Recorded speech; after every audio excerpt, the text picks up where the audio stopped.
ఛానల్కు స్వాగతం. ఈరోజు మనం సర్పై అనుమానాలు సమాధానాలు అనే అంశం చూద్దాం. సర్ ప్రక్రియ ముగియడానికి ఇంకా 4 రోజులే మిగిలి ఉంది. ఇంకా ఇప్పటి వరకు డిజిటలైజ్ చేయవలసిన పత్రాలు 78.24 లక్షలు మిగిలి ఉన్నాయి.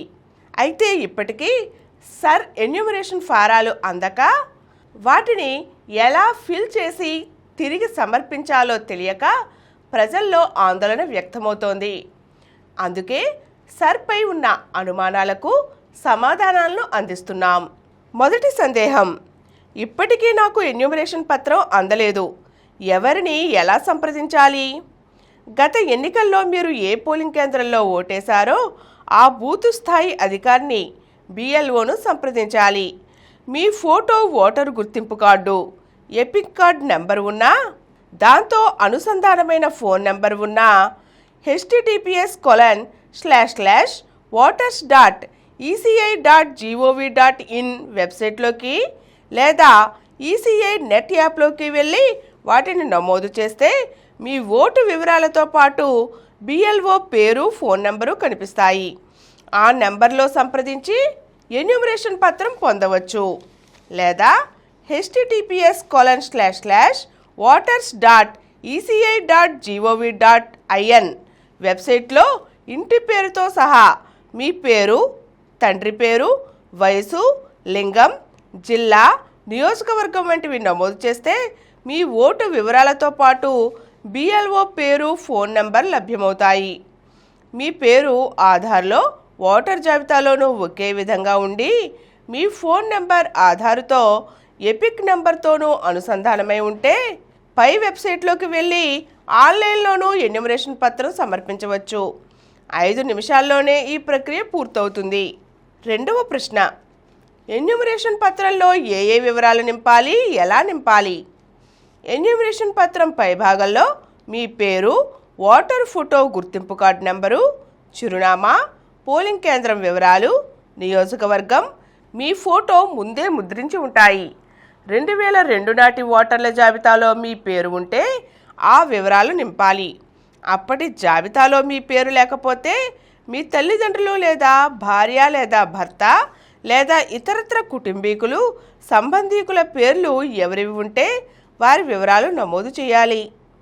మీ పుట్టిన తేదీ, ఆధార్, మొబైల్ నంబర్, తండ్రి లేదా సంరక్షకుడి పేరు, తల్లి పేరు, భార్య లేదా భర్త పేరు, వారి ఎపిక్ నెంబర్, ఈ వివరాలన్నీ నింపి కొత్త కలర్ ఫోటోలు అతికించి BLOకి ఇవ్వాలి.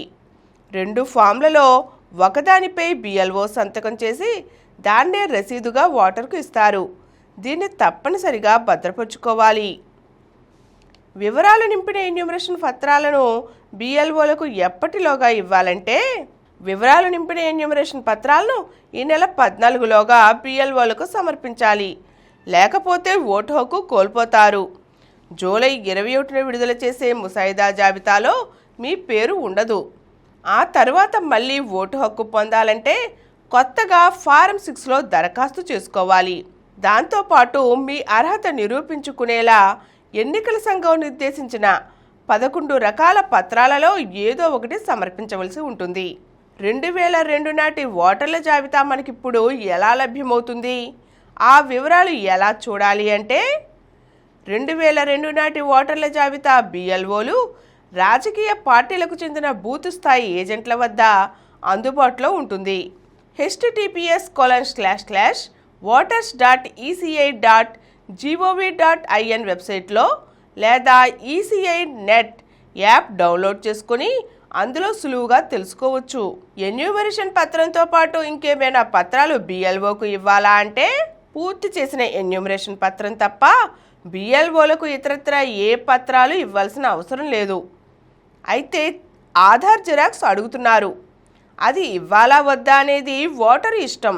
2002లో మా తల్లిదండ్రుల ఓటు ఎక్కడ ఉందో గుర్తులేదు అనేవారికి ECI నెట్ యాప్ లేదా https://voters.eci.gov.inలోకి వెళ్ళి అప్పట్లో మీ తల్లిదండ్రులు నివసించిన జిల్లా, నియోజకవర్గం వివరాలు, ఇంటి పేరుతో మీ తల్లిదండ్రుల పేర్లు నమోదు చేస్తే వివరాలు లభ్యమవుతాయి. ఇక నాకు 2002 తర్వాత పెళ్ళయింది. ప్రస్తుతం మా అత్తారింట్లో ఉంటున్నా. నా తల్లిదండ్రుల ఓటు వివరాలు ఇక్కడ అందుబాటులో లేవు. మ్యాపింగ్ ఎలా చేసుకోవాలి అనే సందేహానికి బిఎల్ఓకు మీ తల్లిదండ్రులు అప్పట్లో నివసించిన నియోజకవర్గం, గ్రామం పేరు చెబితే ఈసీఐ నెట్ యాప్లో వెతికి పెడతారు. లేదా మీరైనా ఆ యాప్లో చూసుకోండి.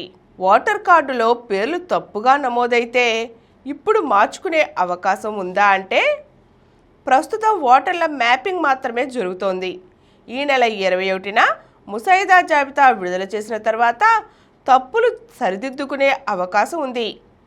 బిఎల్ఓలకు లేదా ఆన్లైన్లోనే ఫారం 8 పత్రం సమర్పిస్తే తప్పులు సరిదిద్దుతారు. బిఎల్ఓ ఇచ్చిన ఎన్యూమరేషన్ పత్రం కనిపించడం లేదు అంటే ఆందోళన చెందవలసిన అవసరం లేదు. మరో పత్రం ఇవ్వాలని బిఎల్ఓని అడిగితే ఆయన ఈఆర్ఓను సంప్రదించి అందిస్తారు. నేను 20 ఏళ్లుగా ఇక్కడే ఉంటున్నా. ఓటు హక్కు, రేషన్ కార్డు ఉంది. మ్యాపింగ్ చేసుకోవడానికి మా తల్లిదండ్రులు, తాతల ఓట్లు ఇక్కడ లేవు. నా ఓటు హక్కు కొనసాగుతుందా అనే సందేహంతో సమాధానం ఏమిటంటే బిఎల్ఓ నోటీస్ ఇచ్చి విచారణకు పిలుస్తారు. ఎన్నికల సంఘం నిర్దేశించిన కేంద్ర, రాష్ట్ర ప్రభుత్వ ఉద్యోగి లేదా పింఛనుదారుకు జారీ చేసిన ఐడెంటిటీ కార్డ్ అంటే పింఛన్ పేమెంట్ ఆర్డర్ వంటివి, లేదా 1987 జూలై 1కి ముందు ప్రభుత్వ, స్థానిక సంస్థలు, బ్యాంకులు, పోస్టాఫీస్, ఎల్ఐసి, పిఎస్యులు జారీ చేసిన గుర్తింపు పత్రాలు, లేదా అధికారిక జనన ధృవీకరణ పత్రం, లేదా పాస్పోర్ట్, గుర్తింపు పొందిన బోర్డు, విశ్వవిద్యాలయం జారీ చేసిన విద్యా సర్టిఫికెట్లు, లేదా రాష్ట్ర అధికారులు జారీ చేసిన శాశ్వత నివాస ధృవీకరణ, లేదా అటవీ హక్కుల చట్టం సర్టిఫికెట్, లేదా కుల ధృవీకరణ, లేదా నేషనల్ రిజిస్టర్ ఆఫ్ సిటిజన్స్, లేదా రాష్ట్ర స్థానిక సంస్థలు తయారు చేసిన ఫ్యామిలీ రిజిస్టర్, లేదా ప్రభుత్వం జారీ చేసిన భూమి లేదా ఇంటి కేటాయింపు పత్రాల్లో ఏదో ఒకటి సమర్పిస్తే బిఎల్ఓ వాటితో సంతృప్తి చెందితే ఓటు హక్కు కొనసాగుతుంది.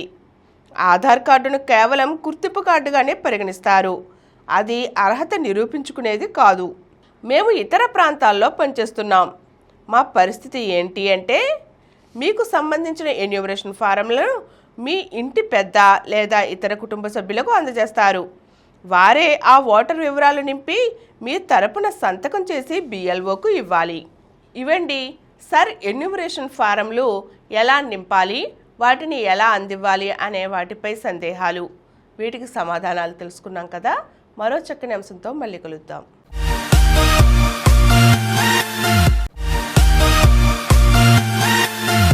ఈ కార్యక్రమం మీకు ఎంతో నచ్చింది కదా. ఇటువంటి మరిన్ని వీడియోల కోసం అనతి కాలంలోనే 21 కోట్ల వ్యూస్ సాధించిన సమరం ఛానల్ సమర్పించు సమరం ప్రగతి ఛానల్కు సబ్స్క్రైబ్ చేయండి, లైక్ చేయండి, మీ ఫ్రెండ్స్కి షేర్ చేయండి. అలాగే ప్రక్కనున్న గంట సింబల్ని ప్రెస్ చేయడం మర్చిపోకండి.